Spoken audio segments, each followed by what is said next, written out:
توفيق والله بيجيب كهرام ثم والله لازم الله يكسهل بعدين سنة بيساسا لو هنا الله وسبحان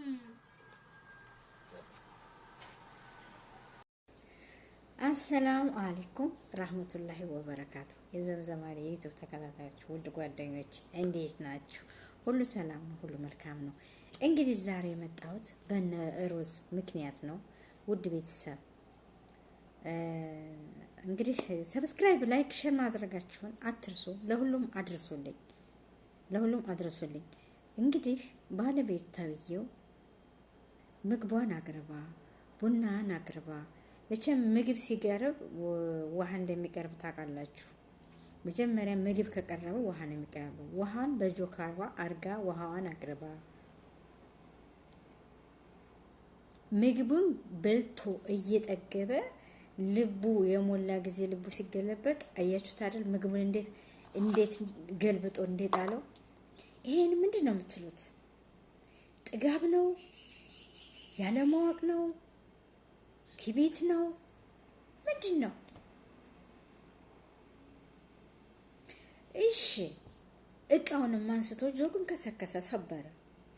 ይሄ ማወቅ እውቀት ነው ትላላችሁ ወይስ ፕራንክ ትላላችሁ ወይስ ቪው መሰብሰቢያ ነው ትላላችሁ?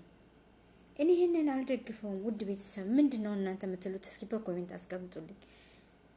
ምግብ ማለት እኮ ንጉስ ነው። ምግብ ማለት እኮ የተከበረ ነው። እንዴት ይወረወራል? ምግብ እንዴት ይደፋል? እቃስ እንዴት ይሰበራል? ቡና ቀዳችለት፣ ቡናውን ደፋው። ምግብ አቀረበች፣ በላ ሲጠግብ ዞር ብሎ እስተ ትሪው ምግቡን ደፋው። አያችሁት አይደል?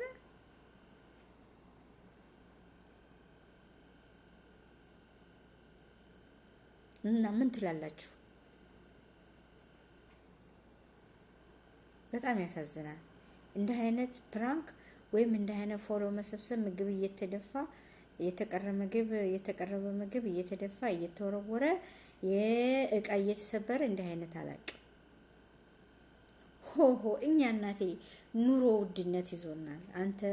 አንተ ገና አልቀመስከውም ማለት ነው። የት እንደሆንክም አላቅም። የት ነው ያለው? ሮዝ ባለቤትሽ የት ነው ያለው? ስለዚህ እባካችሁ በልክ ቢጠገብም በልክ ሁኑ፣ በልክ። ለማንኛውም እስኪ ምን ትላላችሁ? መልካም ነው? ጥሩ ነው? ጥሩ ነው የሰራው ብላችሁ ታስባላችሁ? በኮሜንት አስቀምጡ።